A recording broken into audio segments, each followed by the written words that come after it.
Bonjour mesdames et messieurs, nous sommes ici au Centre Wallonie-Bruxelles où nous assistons au festival appelé Festival alimentaire.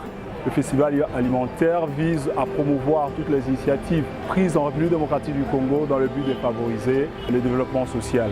Et nous, comme dans le changement fondamental, nous visons à promouvoir toutes ces initiatives prises en République démocratique du Congo. Nous sommes confiants que nous allons travailler de pair et puis aider les Congolais à développer leur pays par leurs propres moyens. Notre but, c'est d'amener les Congolais à se prendre en charge, à savoir que l'important, ce n'est pas d'arriver au résultat. Mais pour arriver au résultat, il faut parcourir un certain nombre de schémas. Et les Congolais doivent prendre conscience que le développement de demain, ça commence aujourd'hui. Il faut que nous travaillions pour que nos enfants demain ne se plaignent pas. Il faut arrêter les phénomènes selon lesquels les gens fuient le pays pour aller ailleurs parce qu'ils pensent que les paradis c'est ailleurs et ici c'est l'enfer. Merci de nous suivre. Nous entrons pour suivre les différents exposés qui nous sont présentés là.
Pour ce troisième numéro du magazine Changement fondamental, nous allons nous intéresser au festival alimentaire que le Centre Wallonie-Bruxelles a organisé du 25 au 29 novembre à Kinshasa en République démocratique du Congo.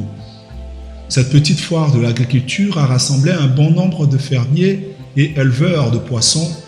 Il a fait également appel aux acteurs de la transformation des produits agricoles. Chacun avec son expérience, réunissant ses moyens pour atteindre l'autosuffisance alimentaire. Catherine Brahi, la déléguée du Centre Wallonie-Bruxelles, nous explique la genèse. En fait, c'est un festival qui existe en Belgique, qui est organisé par SOS Faim en Belgique. Et donc SOS Faim ici a organisé la même chose et nous sommes partenaires de ce festival. L'idée, c'est vraiment de promotionner les produits du terroir congolais. Et moi, je suis ravie parce que ici, je découvre des choses extraordinaires. Et puis de valoriser le paysan congolais qui fait des choses formidables aussi.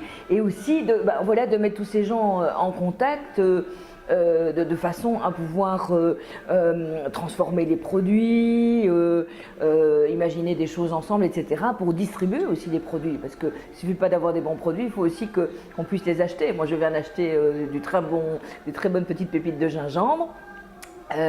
Voilà, mais où les trouver dans le commerce, quoi. Voilà. Et donc, j'espère que ce type d'initiative peut favoriser ce type d'échange et de solutions. Parce que voilà, ce sont les paysans eux-mêmes, les transformateurs eux-mêmes qui vont trouver les solutions eux-mêmes.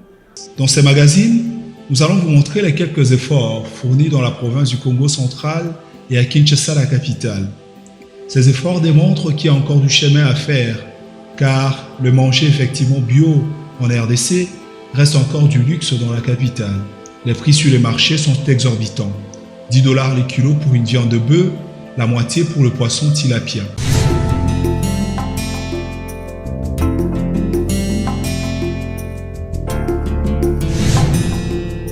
Je suis Madame Georgette Boisou, présidente de la Fondation Bokobé, et je suis encore point focal du programme CLAD pour les femmes rurales en RDC. Moi, c'est Madame Marie-Josée Kabungama, femme entrepreneur de la Copemeco. Je suis infirmier. Je travaille avec mes propres fonds. Moi, je réponds au nom de M. Jean-Philippe Gombo. Je suis assistant au sein des ateliers ASEMA, ateliers de construction et d'expérimentation de la mécanique appliquée. Je m'appelle Pichoun Tondele, je suis pharmacien de formation. Je fais un master en transformation des agro-ressources à l'université Marien Ngouabi et puis je fais un autre master en préparation de cosmétiques thérapeutiques à Montréal, précisément au Canada. Oui, je m'appelle M. Pascal Kazunga. Je suis assistant au programme pisciculture qui s'exécute au Congo central. Je suis Mme Flore Koussaka. Je suis vice-présidente de CAREC, la Chambre d'agriculture.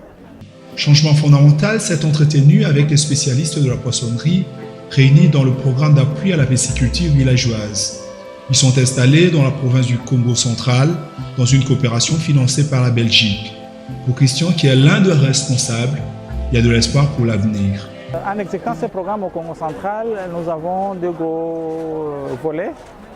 Le premier consiste à renforcer la capacité des pisciculteurs familiaux à travers les 10 territoires du Congo central, dans le but d'améliorer les rendements des exploitations piscicoles et par ricochet l'amélioration des conditions de vie des pisciculteurs au travers de l'amélioration de revenus de ménages. Et notre volet du programme consiste à pouvoir équiper et réhabiliter un centre d'alevinage principal. Dans ce centre-là où nous produisons les alevins, parce que l'alevinage ou la disponibilisation des alevins pour les pisciculteurs constitue l'une des contraintes de la pisciculture au Congo. Et nous y produisons des alevins, des tilapia, des clarias que nous distribuons aux pisciculteurs familiaux. Et dans ce centre-là, nous modélisons aussi la pisciculture semi-intensive.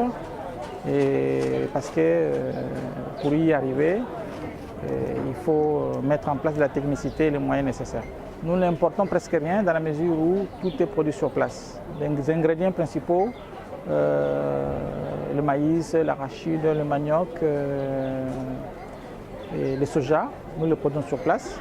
Ce sont ces ingrédients principalement qui nous servent à fabriquer de l'aliment que nous donnons et au porc et aux poissons, sauf à l'exception près des minéraux que nous utilisons pour la fabrication de l'aliment. L'Angouema est là. Quand nous avons commencé à travailler en pisciculture au Congo central en 2014, nous n'avons pas commencé dans toutes les provinces, on a commencé dans une partie de la province et pas aussi sur toute la superficie du pays, de la province. Mais c'est par après que nous avons constaté que l'engouement était là, le besoin de se faire encadrer était là, s'est manifesté. Et nous avons continué à étendre, à déployer davantage nos activités dans les différents territoires. Et là, tous les 10 territoires du Congo central sont couverts par notre programme.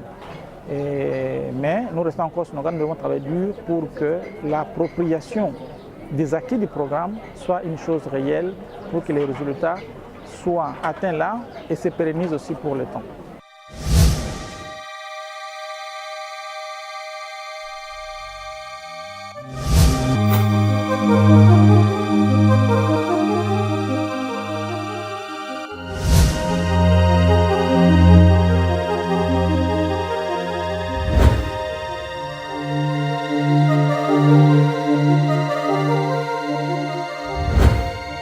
Nous nous sommes entretenus avec les spécialistes de la pisciculture.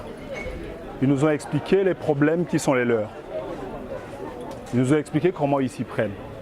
Quel espoir pour l'avenir? Nous avons également rencontré une pharmacienne, Pichu Tondele. Dans sa famille, les connaissances en la matière se transmettent de génération en génération. D'héritage en héritage, la famille a réussi à installer à Kinshasa un laboratoire de transformation des plantes médicinales. Ici, je représente un laboratoire pharmaceutique, le laboratoire CRMTA. C'est en fait un centre de recherche et production de médicaments traditionnels améliorés.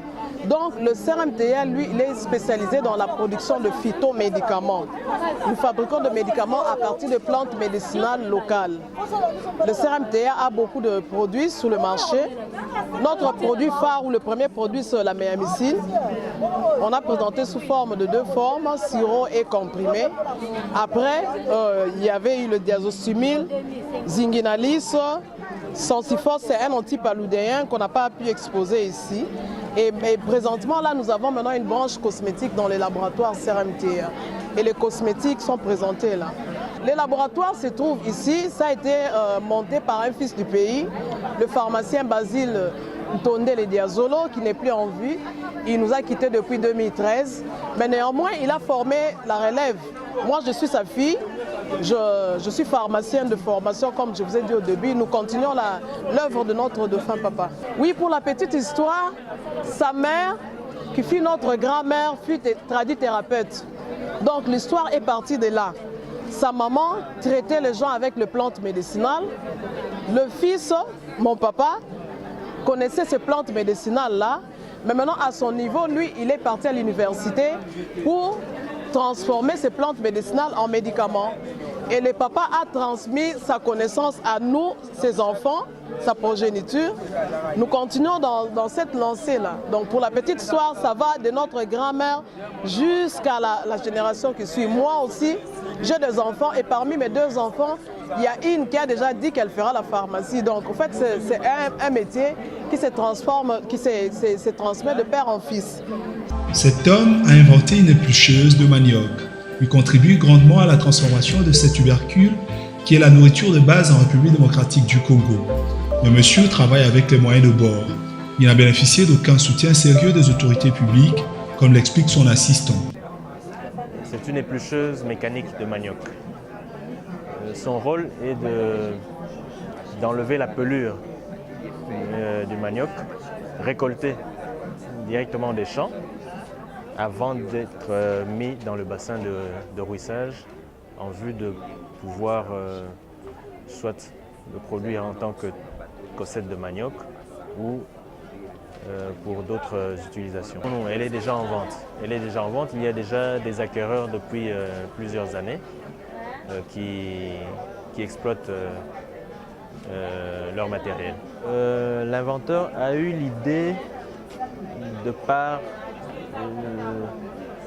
la difficulté que les mamans éprouvent dans le travail de l'épluchage du manioc, qui se faisait jadis manuellement.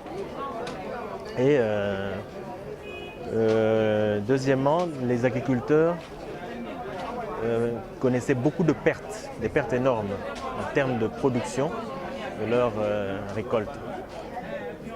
Alors on a voulu soulager d'abord ces mamans-là en vue qu'elles puissent s'affecter à d'autres tâches ménagères, parce que c'est une tâche qui est fastidieuse, qui est pénible, sans compter les risques de pouvoir se blesser avec un couteau, et aussi de donner du travail à la jeunesse qui se trouve en milieu rural, au lieu qu'elle soit appelée à faire un exode rural, sur place, dans les villages, vous leur donnez du travail avec cet outil.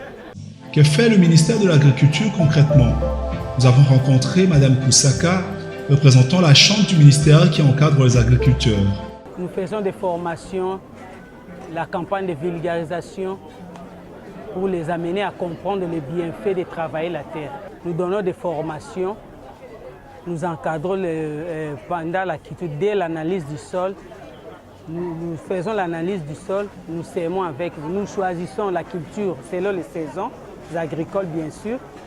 nous vous accompagnons depuis au moment de s'aimer jusqu'en phase de maturité de votre produit, de vos produits agricoles. Au besoin, nous vous accompagnons jusqu'à l'écoulement de vos produits. Mais nous avons constaté que les Congolais sont hésitants. Ils hésitent, ils ne veulent pas travailler la terre.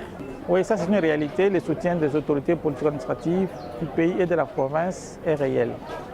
C'est qu'au travers du gouvernement provincial, au travers du gouvernement national, le gouvernement provincial nous soutient. Et à titre d'exemple, c'est le gouvernement provincial qui nous a trouvé les cadres où nous travaillons à l'heure actuelle, qui est en fait le centre d'alevinage principal de Maounzi Mansende, qui nous sert à l'heure actuelle des cadres que nous avons réhabilités, que nous avons équipés pour produire les alevins, comme je le disais tantôt, des clarias comme des tilapias, et où nous modélisons aussi la production semi-intensive de poissons, où nous élevons les porcs, nous produisons le produit vivrier pour nous servir d'ingrédients pour la fabrication de l'aliment pour porc comme pour poissons. Donc le gouvernement provincial ou le gouvernement de la République du Congo est proche de nous et nous soutient. Pour le moment, nous fonctionnons encore avec l'autofinancement. Depuis que papa était en vie, il s'est battu avec ses faibles moyens pour mettre au point tous ces médicaments-là. Nous sollicitons l'aide du gouvernement aussi. Si le gouvernement vient pour nous aider, ça sera la bienvenue cette aide-là. Parce que pour les cosmétiques, par exemple, ce sont les cosmétiques naturels. Mais la liste n'est pas exhaustive. Nous avons une gamme élargie de cosmétiques qu'on doit fabriquer, qu'on doit préparer, mais nous sommes limités par des moyens. Il y a des défrisants qu'on doit faire avec les plantes médicinales de notre pays. Il y a des shampoings qu'on peut préparer avec les plantes médicinales. Il y a des pâtes dentifrice qu'on peut faire. Il y a des crèmes à rasage. La liste est tellement longue, mais nous sommes limités par les moyens. Non. Nous fonctionnons sur autofinancement. Nous n'avons aucune subvention. Et voilà. Nous avons eu à participer au concours qui avait été organisé en 2015 par le gouvernement de la République via le ministre de l'Industrie. À l'époque, c'était Germain Kambinga. Et en partenariat avec le Fonds de promotion de l'industrie, FPI, sous le haut patronage du président de la République. Ayant participé à ce concours-là, c'était le concours sur l'inventeur congolais. Le ministre à l'époque avait lancé un slogan « Consommons congolais, 100% congolais ». Nous avons participé à ce concours-là. Sur 500 projets reçus, notre invention a reçu le premier prix de l'innovation industrielle.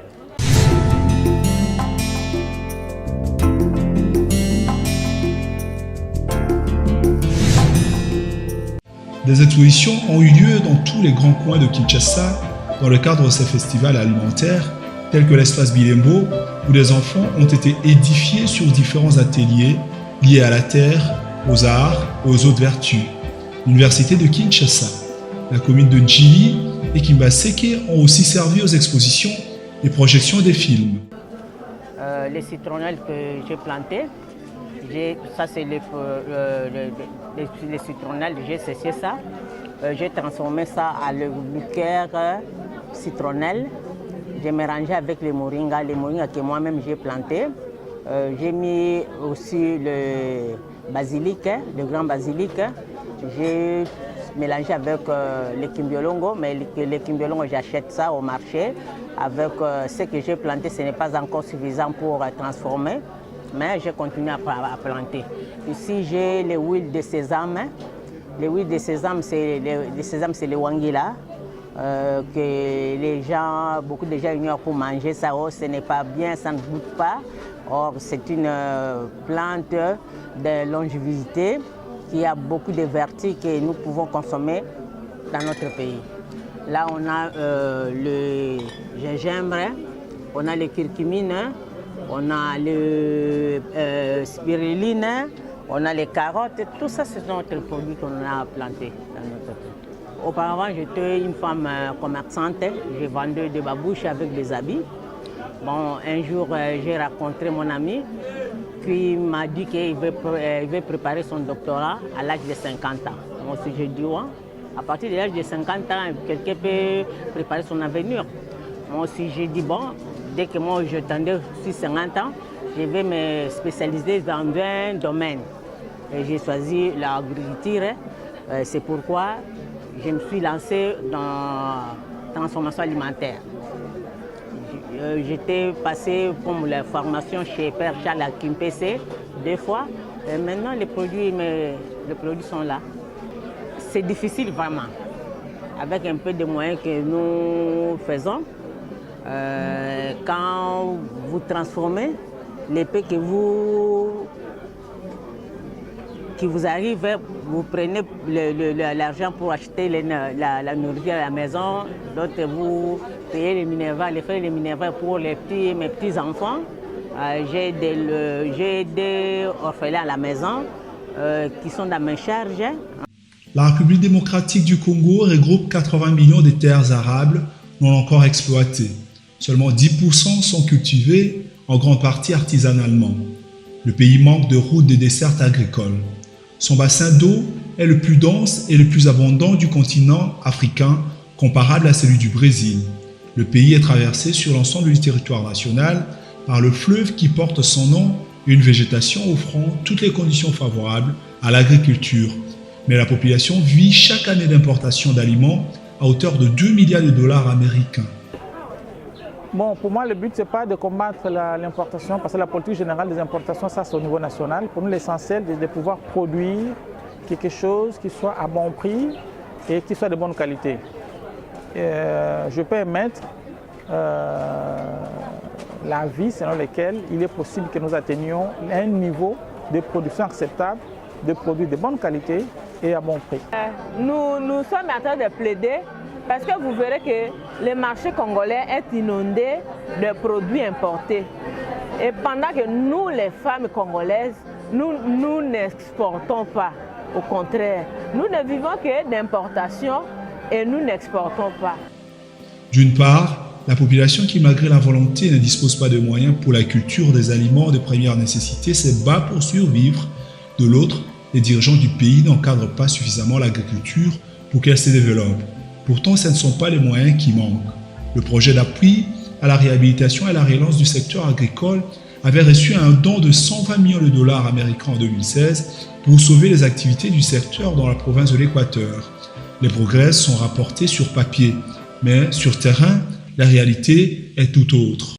Et nous devons nécessairement couvrir le territoire national, mais vu le temps et les moyens, nous sommes en train de progresser et nous sommes dans 10 provinces actuelles et progressivement on va couvrir le territoire national. Au sein de la Fondation Bokobe, nous avons des associations et les organisations féminines, voire les organisations de jeunes. Mais nous sommes une structure multisectorielle. C'est-à-dire que nous faisons tout, mais en communauté, avec les structures ou soit les organisations qui sont dans tel domaine, et nous les encadrons dans ces filières-là. Mais précisément pour l'agriculture, nous sommes en train d'organiser les femmes et les encadrer pour leur faire preuve que non, l'agriculture, la femme est faite pour l'agriculture. Parce qu'on n'apprend pas à la femme l'agriculture. Et surtout que la femme rurale ne vit que de l'agriculture, soit la pêche et autres. Tout porte à croire qu'au pays de Lumumba, l'on peut arriver à un développement social conséquent si tout le monde travaille.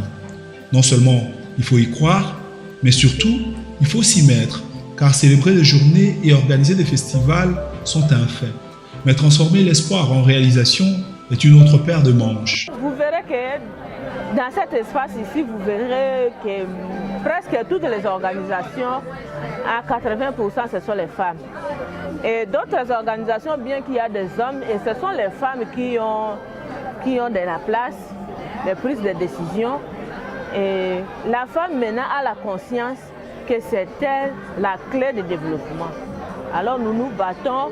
Et ce n'est pas du coup que nous allons atteindre l'objectif, mais nous sommes sûrs que notre objectif vraiment nous progressons bien et il y a des changements par rapport à ce que nous avions commencé au départ. Mais écoutez, donc voilà, pour le moment, c'est la deuxième édition qui se passe à Kinshasa, mais pas plus tard que ce matin, il y a un monsieur qui vient de Goma, qui est venu spécialement pour le festival et qui l'année prochaine le fera certainement à Goma. Voilà. Et évidemment le Kasaï, évidemment le Bandundu, évidemment l'Équateur. Voilà, il suffit d'organiser quoi. Nous on est à disposition. L'initiative de ce genre de programme vient de la base. Au niveau des populations, au niveau des autorités représentatives de chaque province, qui proposent le dossier au niveau des autorités nationales, qui en discutent État à État, et dès que c'est acquis, les bailleurs peuvent financer. Donc pour l'instant, nous sommes au Congo central. Le Congo central a présenté les besoins. Et au niveau national, ils ont porté ces projets, ils l'ont présenté au niveau de leurs partenaires, pour l'instant, pour les cas de Rome de Belgique, et puis ça a financé. Donc c'est possible aussi que dans d'autres provinces, ça soit aussi le cas. Donc ça ne sera pas étonnant qu'un jour que ce soit aussi le même programme qui soit développé ailleurs. De toute façon, ça a déjà fait. Au Katanga, il y avait le programme que la CTB a piloté à Lubumbashi. Il y en a d'autres dans d'autres provinces. Donc c'est toujours possible qu'on puisse s'étendre aussi ailleurs. Si le gouvernement vient aujourd'hui pour nous soutenir, en tout cas, ça sera une bonne chose pour nous et ça va faire la fierté de notre pays aussi. Bien sûr, parce que depuis que nous avons commencé à encadrer, nous augmentons le nombre des exploitants agricoles. Donc le message est bien passé.